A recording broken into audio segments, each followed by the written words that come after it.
And it's time for us to switch to our third and final speaker, Annalisa Gert. Anna is a PhD student in the Neurobiophysiology Lab at the Institute of Cognitive Science at Osnabrück, under the supervision of Peter Koenig. And her talk is titled Phase Processing in Ecologically Valid Scenes, Characterizing Fixation-Related ERPs under Free Viewing Conditions.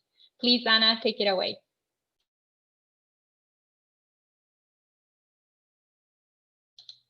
You're muted, sorry.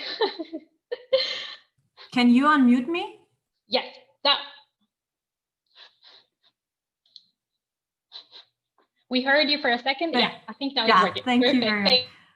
Thank you very much. So what I will be presenting to you today is our results from a bigger project. So our goal ultimately is to check how well lab-based results in EEG experiments translate to the real world, because we always make these statements about the brain, how it works, but what happens when people are really acting in their environment. And we use phase perception and the N170 as an example for more general experiments. So, okay, so what we normally do in EEG experiments here are lab-based conditions. People are sitting in the dark, they are not allowed to move. They have to stare at the screen, and they are passively presented with, for example, faces. And their task is to just perceive the stimulus as what it is, for example, as a face. In our next step that we are doing here, the very same subjects are sitting in the lab, but they are allowed to move their eyes. So they are actively sampling their environment. We are presenting them with scenes of a local shopping mall, and their task is to just freely explore it.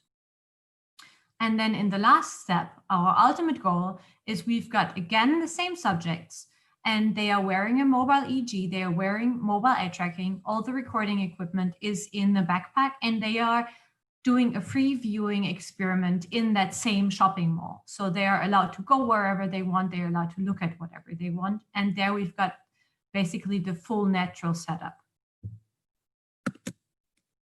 Today, I'm going to present the first two conditions, so a passive and a free viewing lab-based experiment. And in our classic passive perception experience, the participants are presented with either faces or objects for 300 milliseconds at the middle of the screen. And in our free viewing experiment, they are presented with scenes that are taken in the shopping mall. They are magnified so that the size, for example, of a face will be the same size as if they were in the shopping mall. And they are presented for 6 seconds. So we gather a lot of data, we gather a lot of fixations. And what we then do is, this is an example trial. So they start out in the middle here. They start out in the middle, and then they will look at a face first. And from there, they might go to another face, to the background, and so on and so forth. And what we're interested in is to look at the ERPs and basically a 2x2 design. So we categorize them by what they're currently landing on. Are they now looking at a face or not? And then also where they come from. So were they previously looking at a face, yes or no? And that all the data that we gather goes into a model. We either model the fixation related ERP, so the FERP. We've got the factor currently on a face, yes or no, previously on a face, yes or no. Then we've got a special case within face where people are making 2 consecutive fixations within the same face.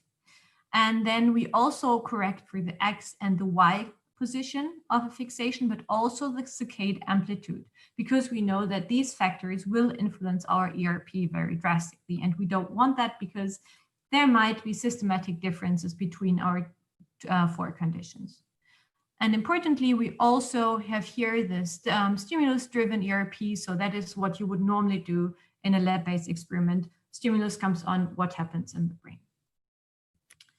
And with our lab-based classic passive perception experiment, we can replicate previous results. So here, this is the N170, and it's located in the parietal occipital electrodes.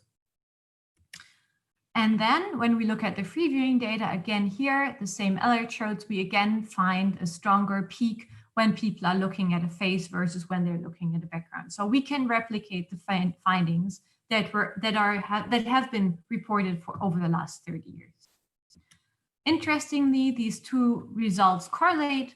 And what's also interesting is that the variability across, but also within subjects, is smaller when we have a free viewing paradigm than when we've got a passive perception experiment. What we now additionally want to do is we do not only want to look at this classic 4 electrodes, certain time range analysis, but we also want to look at all electrodes and all time points. And what we find is that when you currently look at a phase, your ERP will be much stronger. So this is in a lot of electrodes during the whole P100 and 170 complex. If we split by what was previously looked at, we find that when you were looking at a phase, you will have a diminished signal, so a more positive signal, even before fixation onset. So this is not an adaptation effect because it's not dependent on what I'm looking at now, but this is basically, did I see a phase before, yes or no?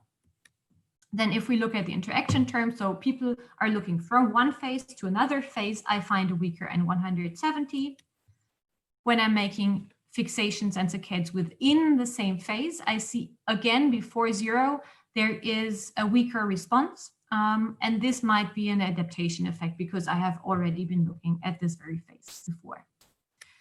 So to sum up, normally we have classic passive perception, people are sitting still in the laboratory. Then we can now replicate these findings with FERPs, so fixation locked responses, not only stimulus locked responses that are much broader than previously reported. And what we also demonstrate is that the response will depend on the fixation history. So what did I look at before, which was not able, we were not able to show that in lab-based experiments.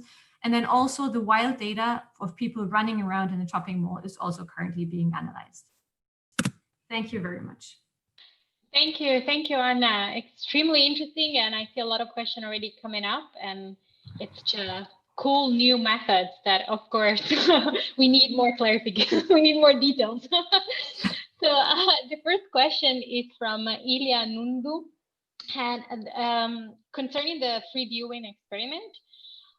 Just to clarify the method, so you define the stimulus onset as when it appears in the scene or when the participant fixate on it and then start processing. So the stimulus-driven ERP is basically the stimulus comes on and I'm triggering to that. And then everything else, the whole 2x2 design is based on when a fixation is made on that phase. And that is purely dependent on the participant. But of course, for the very first fixation, it might land on a phase, the stimulus driven ERP might be on a phase, yes or no, depending on how the stimulus looks, but that we also correct for. We also have a question on the adaptation effect that you see for faces. Andrei Nikolaev is asking whether you see this adaptation also for object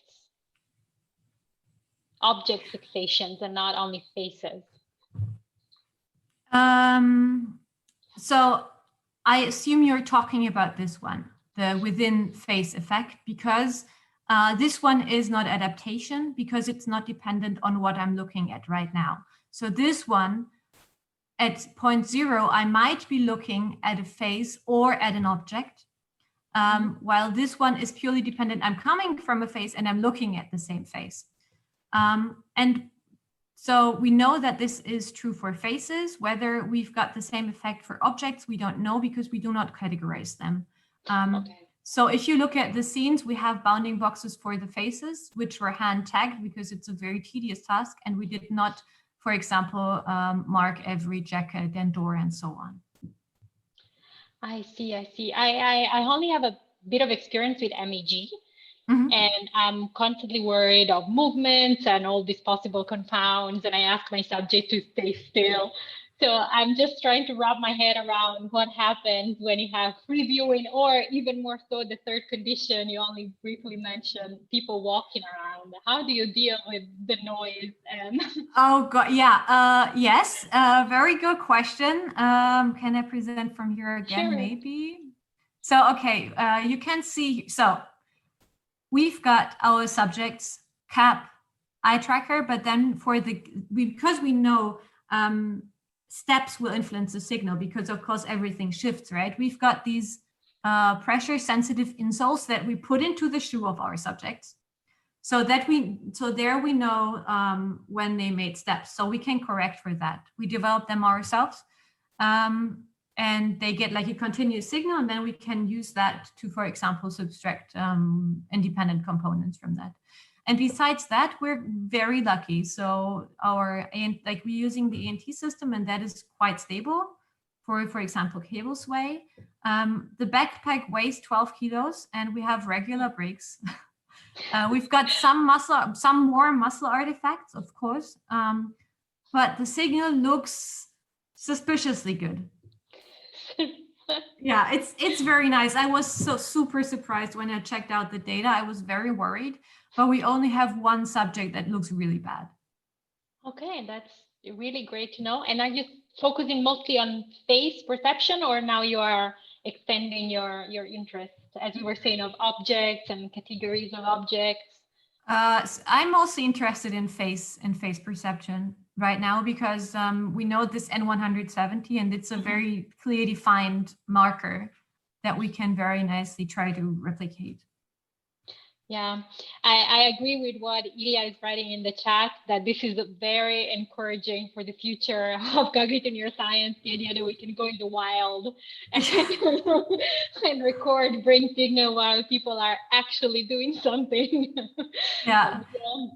I mean, the development of the setup and getting everything to work took 1.5 years. So it was a lot of work. But I assume with the systems getting better, it might be much easier. Right. Right.